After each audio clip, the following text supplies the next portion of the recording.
അത് തന്നെ. നന്നായിട്ട് സ്വയം കേൾക്കരുത്. നന്നായിട്ട് ഒന്നും കൂടി സ്പീഡായിട്ട് ആ സാവധാനം കൈകൾ രണ്ടും മലത്തി തൊടയുടെ മുകളിലേക്ക് മലത്തി വയ്ക്കുക. കണ്ണടച്ചിരുന്നേ. കണ്ണടക്കി ഉള്ളിലേക്ക് ഒന്ന് ശ്രദ്ധിക്കുക.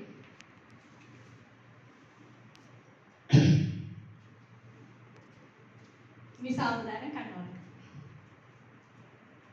കാരണം ഇനി ഞാൻ പറയാൻ പോണത് ഏത് മേഖലയിലാണെങ്കിലും നമുക്ക് വിജയിക്കണമെങ്കിൽ ആ 4 അക്ഷരം നമ്മുടെ കൂടെ വേണം. വേറെ ഒന്നുമല്ല, ഇന്ന് രാവിലെ തുടങ്ങി നല്ലൊരു സെഷനാണ് നമുക്ക് കിട്ടിക്കൊണ്ടിരിക്കുന്നത്. അതിന് ഞാൻ ഇത് വരാൻ കാരണം ശരിക്കും നമ്മുടെ ബാബു സാറ് തന്നെയാണ്. കാരണം വെച്ചാൽ ഞാനിത് വന്നില്ലെന്നാണ് ആദ്യം പറഞ്ഞത്. വേറെ കുറച്ച് സാങ്കേതിക കാരണങ്ങളുണ്ട്, പക്ഷെ അതെല്ലാം എനിക്കറിയില്ല. ഞാനിവിടെ വരണം എന്നുള്ളത് യൂണിവേഴ്സിന്റെ ഒരു തീരുമാനമാണ്. എനിക്ക് തോന്നുന്നത് ഇതിങ്ങനെ പറയണം എന്നുള്ളത് അവിടുത്തെ തീരുമാനമാണ്. ഞാനിവിടെ പറയാൻ പോണത് നമ്മുടെ നഴ്സറി ക്ലാസ് തുടങ്ങി ഇംഗ്ലീഷ് പഠിക്കുമ്പോൾ 4 അക്ഷരം ആദ്യം ABCD പഠിക്കുക അല്ലേ. ABCD. A ഫോർ ആപ്പിൾ ആണ് നമ്മൾ പഠിക്കുന്നത്. പക്ഷെ ഇവിടെ നമ്മുടെ ജീവിതത്തിന് വിജയത്തിന് വേണ്ടത് A ഫോർ ആറ്റിറ്റ്യൂഡ് ആണ്. അത് എന്താണെങ്കിലും ഏത് ക്ലാസ് ആണെങ്കിലും നമ്മളൊരു പോസിറ്റീവ് ആറ്റിറ്റ്യൂഡ് കൂടി നിൽക്കുമ്പോൾ മാത്രമേ 100% റിസൾട്ട് നമുക്ക് കിട്ടുള്ളൂ. അപ്പൊ അത് ഗ്രാറ്റിറ്റ്യൂഡ് ഉണ്ടായിരിക്കാം എപ്പോഴും. ഇവിടെ ഒരു റോഡ് ക്രോസ് ചെയ്യുമ്പോൾ പോലും നമ്മൾ അപകടമില്ലാതെ ആ റോഡ് ക്രോസ് ചെയ്ത് കിട്ടുമ്പോൾ പോലും നമുക്ക് ഈശ്വരനോട് നന്ദി പറയാനുള്ള ഒരു മനസ്സുണ്ടെങ്കിൽ പരാതി പറയാനുള്ള സമയം നമുക്ക് ഉണ്ടാകും. എൻ്റെ ഒരു എക്സ്പീരിയൻസ് എന്നാണ് ഈ പറയുന്നത്. പിന്നെ അത് കൂടാതെ വന്നത് അടുത്തത് ഏതാ? ബി ആണ് അല്ലേ. ബി എന്താ? ബിലീഫാണ്. നമ്മൾ രാത്രി കിടക്കുമ്പോൾ ഉറങ്ങിപ്പോകുന്നുണ്ട് അല്ലേ. എന്തുകൊണ്ടാണ്?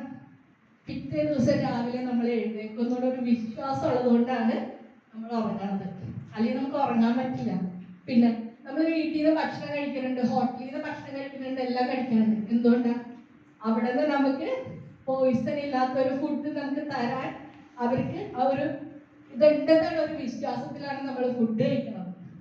ഇത് അപ്പൊ ബിലീഫ്. ഇവിടെ എന്താ ബിലീഫ് വേണ്ടേ? നമുക്ക് നമ്മളിൽ തന്നെ ഒരു ബിലീഫ് വേണം. കാരണം ഒരു കഥയുണ്ടല്ലേ. കാരണം ഒരു കിളി മരത്തണ്ടിൽ നിന്ന് കേട്ടിട്ടുണ്ടാവും എല്ലാവരും. വിശ്രമിക്കുമ്പോ മരം ചോദിക്കും കിളിനോട്, നീ എന്ത് വിശ്വസിച്ചിട്ടാണ് എന്റെ ചില്ലയിൽ നീ വിശ്രമിക്കണേന്ന്. കിളി പറയുന്ന ഒരു സെന്റൻസ് ഉണ്ട്, നിന്നിലല്ല വിശ്വാസം, എന്റെ ചിറകുകളിലാണ് വിശ്വാസം. അപ്പൊ നമ്മളിൽ തന്നെ ഒരു വിശ്വാസം വേണം, നമ്മുടെ കമ്പനിയിൽ വിശ്വാസം വേണം, നമ്മുടെ ലീഡേഴ്സിൽ വിശ്വാസം വേണം, നമ്മുടെ കൂടെ വന്നിരിക്കുന്നവരിൽ വിശ്വാസം വേണം. ആ വിശ്വാസമാണ് എല്ലാം എന്ന് പറയണ പോലെ. പിന്നെ അടുത്തത് ഏതാ? സി എന്താ? കമ്മിറ്റ്മെന്റ്. കാരണം ഇന്നിപ്പോ നമുക്ക് എല്ലാ ക്ലാസ്സും കിട്ടിയിട്ടുണ്ട്, പക്ഷെ അത് ചെയ്യണമെങ്കിൽ നമുക്കൊരു കമ്മിറ്റ്മെന്റ് വേണം. അതുപോലെ തന്നെ കോൺഫിഡൻസ് വേണം. പിന്നെ അടുത്തത് എന്താ? ഡി ആണ്. ഡി എന്ന് പറയുമ്പോൾ ഡിസിപ്ലിൻ ആണ് വേണ്ടത്, കൃത്യനിഷ്ഠ. ഈ ABCD രാവിലെ എഴുന്നേൽക്കുമ്പോൾ തന്നെ ആ ABCD നമ്മളിലേക്ക് ഒന്ന് കൊണ്ടുവരാം. രാത്രി കിടക്കുമ്പോഴും ABCD ഓർത്തിട്ട് കിടക്കാം. ജീവിതം മനോഹരമായിരിക്കും, ആഘോഷമായിരിക്കും.